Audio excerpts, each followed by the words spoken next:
Les talents de l'immobilier, une émission en partenariat avec Recrutimo.com, le numéro 1 de l'emploi dans l'immobilier, une émission présentée par Antoine Ménard, fondateur de Recrutimo.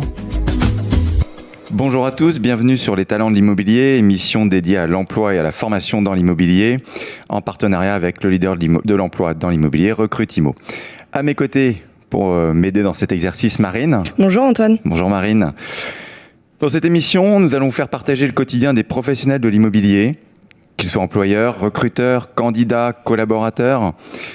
On va vous apporter un éclairage sur les métiers, sur le marché de l'emploi, la formation, avec des angles de vue aussi variés que l'ensemble des métiers de l'immobilier.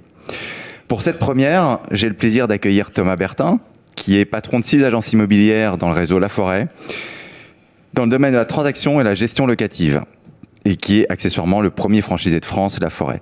Thomas, bonjour. Bonjour Antoine, bonjour Marine. Bonjour. Avant d'échanger avec Thomas, qui a plein de choses à nous raconter, j'en suis sûr. J'espère. Marine, j'aimerais revenir sur la réforme de l'assurance chômage qui se prépare. Le gouvernement a annoncé un certain nombre de mesures aujourd'hui. Alors oui, en effet, Antoine, la réforme de l'assurance chômage présentée par le gouvernement hier, mardi 18 juin, met en place un durcissement des règles d'indemnisation, une incitation pour les entreprises à moins recourir aux contrats courts et un accompagnement renforcé des demandeurs d'emploi. Alors bien sûr, il y a quelques efforts qui seront demandés. Il faudra avoir travaillé 6 mois sur les 24 mois au lieu de 4 mois sur 28 pour accéder à l'assurance chômage. Les demandeurs d'emploi avec un revenu de travail supérieur à 4 500 € bruts par mois verront leur indemnisation réduite de 30% à partir du 7e mois. Et côté entreprise, pour lutter contre les contrats courts, un bonus-malus d'1 point sera appliqué sur les cotisations d'assurance chômage en fonction du taux de rupture de contrat donnant lieu à une inscription au Pôle emploi. Ok, merci beaucoup Thomas, ça vous dit quelque chose ? Je me dis que ça va peut-être fluidifier un peu le marché de l'emploi dans l'immobilier, que ça va peut-être inciter des gens à reprendre un poste un peu plus rapidement que ce qu'ils auraient eu envie de faire. Moi, j'ai souvent des anciens collaborateurs qui restent assez longtemps au chômage alors qu'ils auraient pu retrouver un peu plus vite, et donc peut-être que ça va apporter un peu de sang neuf et un peu plus de ressources. Ouais. Alors si je peux me permettre Antoine, faut rappeler aussi que cette réforme présente également un accompagnement renforcé des demandeurs d'emploi à partir du 1er janvier 2020. En effet, tous les demandeurs d'emploi qui le souhaitent auront le droit à deux demi-journées d'accompagnement avec des formations sur mesure, mais également un accompagnement intensif et spécifique dans les métiers choisis. Donc pourquoi pas pour une reconversion dans l'immobilier. Exactement. Bien, deuxième actualité importante, Recrutimo a fait paraître sa grande étude sur les recruteurs il y a quelques jours, et apparemment on en sort des données très intéressantes, Marine. Bien sûr. Donc la dernière étude recruteur parue il y a quelques jours analyse les besoins et les comportements des professionnels de l'immobilier en matière de recrutement. Donc elle a été réalisée auprès d'un panel de 125 recruteurs issus des 6 grandes familles de l'immobilier. Donc elle révèle des grandes tendances. Par exemple, saviez-vous que 95% des recruteurs sont actuellement en pénurie de talents.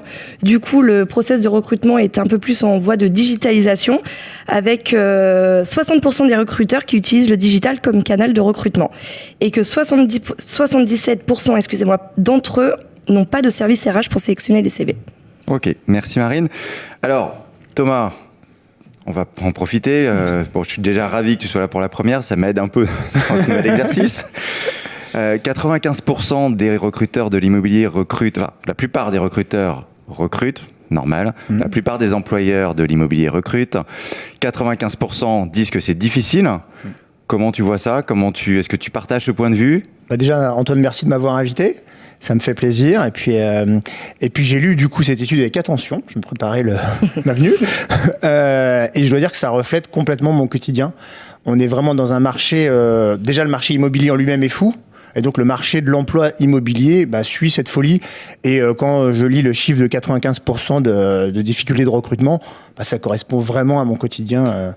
C'est ce que je vis tous les jours, quoi. D'accord, donc tout le monde recrute, si je comprends bien. C'est compliqué de recruter. Du coup, comment on fait pour attirer les talents ? Déjà, en fait, effectivement, il y a des agences par exemple, qui s'ouvrent tout partout. Si elles ouvrent, ou alors elles staffent leur équipe, et donc elles recrutent encore plus de personnes. Et donc du coup, et puis elles débauchent pour avoir des candidats qui sont déjà formés. Donc ça crée une espèce de frénésie qui fait que pour recruter, il faut vraiment être d'une part extrêmement réactif. C'est-à-dire que dès qu'on a potentiel d'avoir un candidat, il faut l'appeler, il faut pas le lâcher entre guillemets. Et après, il faut être séducteur. Il faut être séducteur dans le bon sens du terme, c'est-à-dire pas se prosterner, mais quand même lui montrer tout ce qu'on a à lui apporter, à la fois en termes de rémunération, évidemment. On est comme dans un métier où la rémunération compte énormément, mais aussi en termes de conditions de travail et conditions pour réussir dans ce métier. D'accord. On est un peu dans l'ambiance Google, baby-foot.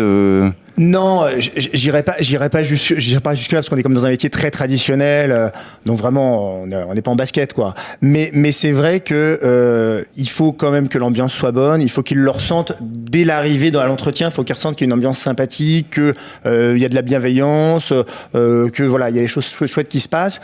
Il faut aussi des conditions de réussite, encore une fois, c'est-à-dire qu'il faut bien les former. On a souvent des gens qui n'ont pas d'expérience dans l'immobilier, donc ils sont un peu inquiets sur leur capacité à réussir dans ce métier-là.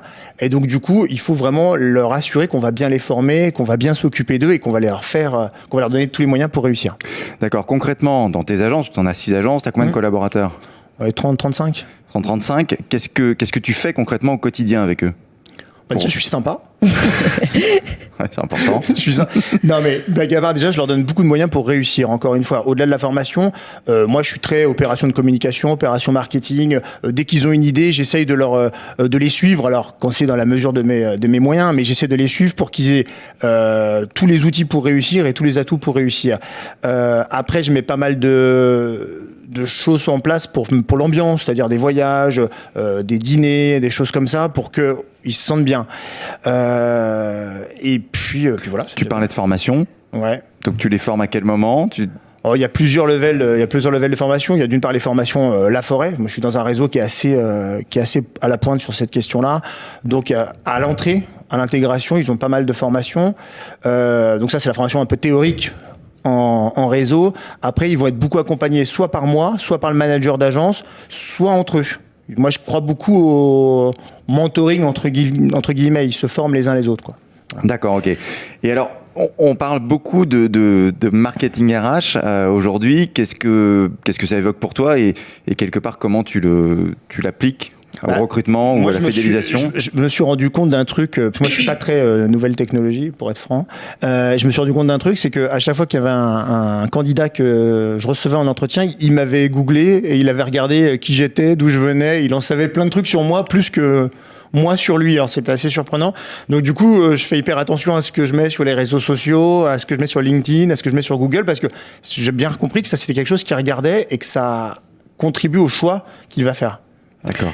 Alors Thomas, moi j'ai une question. Je pense que par rapport à tout ce que tu nous as cité, tes collaborateurs s'y retrouvent effectivement. Mais pour les nouveaux, comment vous faites ? Est-ce que c'est plus difficile de se projeter ?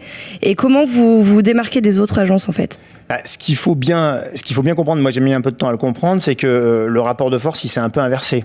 Le moment où le recruteur recevait assis dans son bureau un candidat tremblant, espérant être embauché, bien sûr, c'est pas fini, mais un peu quand même. C'est-à-dire que maintenant, je dois autant lui montrer l'intérêt de venir chez moi que lui l'intérêt qu'il vienne chez moi. Donc c'est vrai que du coup, ça nécessite de ma part, d'une part, de vendre la société, de vendre tout ce que j'apporte, mais de vendre quasiment moi et son adhésion à ma façon de faire, à mon profil, à ma vision du métier, à ma vision de l'immobilier en général.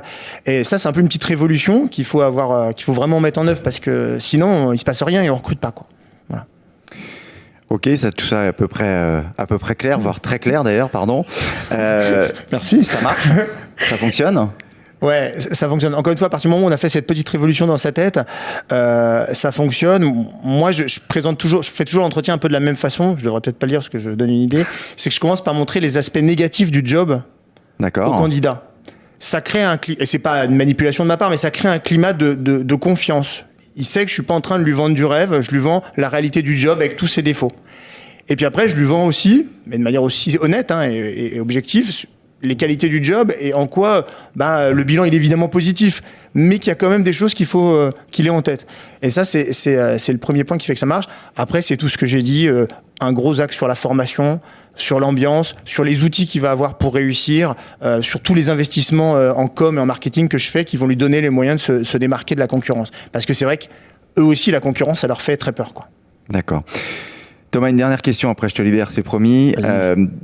On parle beaucoup de la révolution de l'agent immobilier, comment il va évoluer, qu'il y ait de la disruption autour de l'agent immobilier. L'agent immobilier de demain, c'est quoi pour toi ? On a l'agent immobilier, il a encore l'image du commercial, voilà, avec la gourmette, voilà un peu. Et le téléphone à la ceinture. Voilà le téléphone à la ceinture et qui va faire une vente en arnaquant quelqu'un. Enfin, je caricature à peine. C'est plus ça demain. Ça doit être quelqu'un qui est dans le service énormément, qui est dans l'écoute, qui est dans l'accompagnement, qui est dans la compréhension des besoins et qui est donc d'un certain niveau social, culturel, qui est pas juste voilà un vendeur quoi, qui a autre chose à faire valoir. Même si la dimension commerciale elle reste, il faudra plus être que ça quoi. Ok. Voilà. Merci à tous les deux. Je rappelle que Thomas Bertin est donc dirigeant de 6 agences Laforêt à Colombes, à Nanterre et dans le 17e, c'est bien ça ? C'est bien ça, Antoine. Très bien. Marine, merci. Merci à toi, Antoine. Et j'en profite pour vous rappeler que vous pouvez retrouver l'intégralité des chiffres sur le site recrutimo.com. Vous pouvez également réécouter et télécharger cette émission sur radio.imo et sur recrutimo.com. Et nous vous retrouvons dans 15 jours pour une nouvelle émission des talents de l'immobilier. À bientôt. Les talents de l'immobilier, à réécouter et à télécharger en podcast sur radio.imo et sur recrutimo.com.